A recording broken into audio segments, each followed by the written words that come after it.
अगर आपको पट्ठों की कमज़ोरी है, पट्ठों में खिंचाव रहता है, स्पेज़म रहता है, अकड़ाव रहता है, कड़ल पड़ती है, तो आपको कौन से ऐसे 5 खाने हैं जो कि अपनी रूटीन में ऐड करने चाहिए। आप देखेंगे कि आपको पट्ठों की कमज़ोरी का मसला काफ़ी हद तक हल हो जाएगा। पट्ठे कमज़ोर जिनके भी होते हैं, उनको मोस्ट ऑफ द टाइम जब आप वॉक कर रहे हो तो आपके पिंडली वाले पट्ठों के अंदर खिंचाव होती है। हमें हमारे घुटने के ऊपर वाली साइड पे पीछे और आगे की तरफ खिंचाव आ सकती है, दर्दें आ सकती है और पोस्चर ख़राब हो जाता है। लाइक हमें इस तरह से खड़े होना चाहिए, हम कुप बना के खड़ा होना शुरू हो जाते हैं। क्योंकि बहुत ज़्यादा वीक हो तो पट्ठे बहुत ही ज़्यादा नरम हो जाते हैं, इस तरह से फ्लैपर बन जाते हैं, लटकना शुरू हो जाते हैं। अब इन सारी रीजंस में एक तो पट्ठे कमज़ोर हो जाना, दूसरा एक बहुत बड़ी वजह होती है आपकी नसों की कमज़ोरी। इनकी ये नसें कमज़ोर हों, उनके हाथ सुन्न होते हैं, आपके पाँव के अंदर सुइयाँ चुभती हैं, कीड़ियाँ सी फील होती हैं, नमनेस, सुनपन फील होता है, इस तरह की चीज़ें आती हैं। अब इसके लिए जो सबसे पहला खाना है ना, वो है हमारे पास विटामिन B12।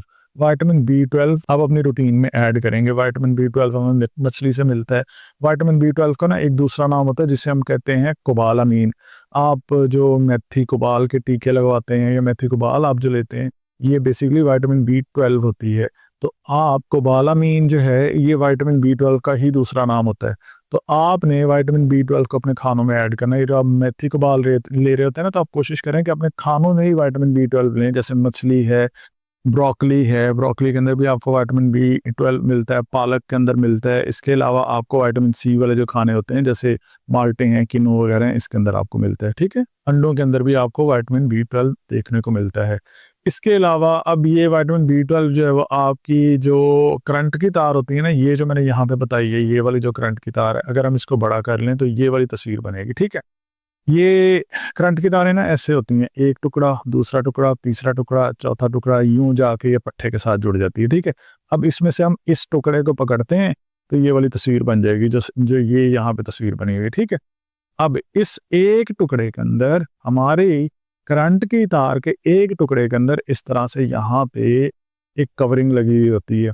जैसे बिजली वाली तारें होती हैं ना, उसके ऊपर ये अंदर असल है करंट इसमें से गुजर रहा है, लेकिन इसके ऊपर एक कवर लगा हुआ होता है कॉपर वाला, प्रोटेक्शन के लिए, ठीक है। ये जो प्रोटेक्शन, जो हमारी जो लेयर होती है ना, जो यहाँ पे लगी हुई होती है, इस कवरिंग की हेल्थ के लिए विटामिन B12 बहुत ज्यादा जरूरी होता है। क्यों? क्योंकि अगर आपकी ये वाली कवरिंग अच्छी होगी, अच्छा इस कवरिंग को कहते हैं माइलिन शीथ, जिनकी ये अच्छी होगी ना, उनकी मूवमेंट स्टार्ट होना, कोई भी हरकत अगर आपने करनी है, मैं हाथ हिला रहा हूँ, बोल रहा हूँ, खड़े होकर चलने लग जाऊं, ये जो मैंने स्टार्ट करनी है, ये मूवमेंट सारी की सारी डिपेंड करती होती है आपकी माइलिन शीथ पे। ये अगर डैमेज हो जाए तो काफ़ी सारी बीमारियां होती हैं, जिनमें मल्टीपल स्क्लेरोसिस है, जिसमें पार्किंसन डिजीज है, इस तरह के काफ़ी सारे प्रॉब्लम्स होते हैं। अगर माइलिन शीथ जब ख़राब हो जाए, माइलिन शीथ की हेल्थ के लिए हमें क्या चाहिए? Vitamin B12। तो मैंने आपको जनरल से थोड़े से खाने बता दिए हैं, बाकी अगर आपने इसे मोर डिटेल में देखना है तो गूगल भरा पड़ा है।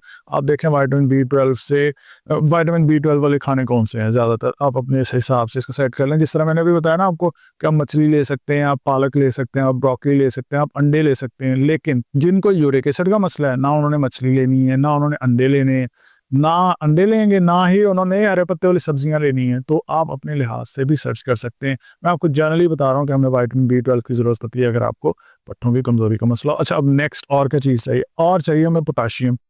पोटाशियम चाहिए हमें हमारे पट्ठों की हेल्थ के लिए, और ये हमें बहुत अच्छा मिल सकता है अगर आप पंपकिन सीड यानी कद्दू के बीज का इस्तेमाल डेली बेसिस पे कर दें।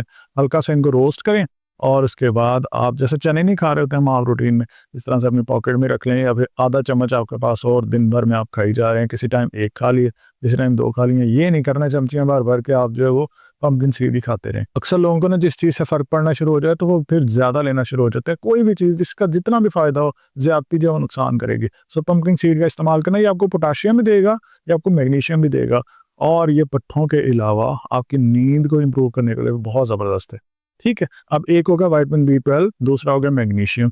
अब इसके अलावा होगा हमारे पास प्रोटीन, जो कि आप अपने खानों में ऐड करेंगे। प्रोटीन जो है आपने अक्सर देखा होगा, जो लड़के जिम में जाते हैं उनको आपने अक्सर देखा होगा कि कभी वो प्रोटीन शेक ले रहे हैं, लाइक उनकी ग़िज़ा जो ज़्यादा प्रोटीन बेस होती है। प्रोटीन आपके पट्ठों के लिए बहुत ज़्यादा ज़रूरी है। वो किस में मिलेगा? अंडों में मिलेगा, चिकन में मिल सकता है, गोश्त के अंदर मिल सकता है, आपको मछली के अंदर मिल सकता है। इन चीज़ों को आपने अपनी डाइट में ऐड करना है। तो अब तक हो गई हमारी 3 चीज़ें, एक विटामिन B12, एक हमारी मैग्नीशियम और पोटाशियम, और एक प्रोटीन। अब इसके बाद 2 और चीज़ें हैं, एक है कैल्शियम। कैल्शियम हम समझते हैं कि कैल्शियम हमारे हड्डियों के लिए बहुत अच्छा है, कैल्शियम आपके पट्टों के लिए बहुत अच्छा होता है। उसकी वजह ये होती है कि आपके नसों के बीच में चैनल्स होते हैं, वो कैल्शियम चैनल्स होते हैं, पोटाशियम चैनल्स होते हैं, सोडियम चैनल्स होते हैं। तो इन चैनल्स के दरमियान मैसेज पहुंचाने के लिए आपको कैल्शियम की ज़रूरत बहुत ज़्यादा पड़ती है। पट्ठों के लिए, पट्ठों की सेहत के लिए कैल्शियम बहुत ज़्यादा ज़रूरी है। अब कैल्शियम कहाँ से मिलते हैं? दूध, दही, हरे पत्ते वाली सब्जी, सैलेड, इन खानों में से हमें कैल्शियम मिलती है।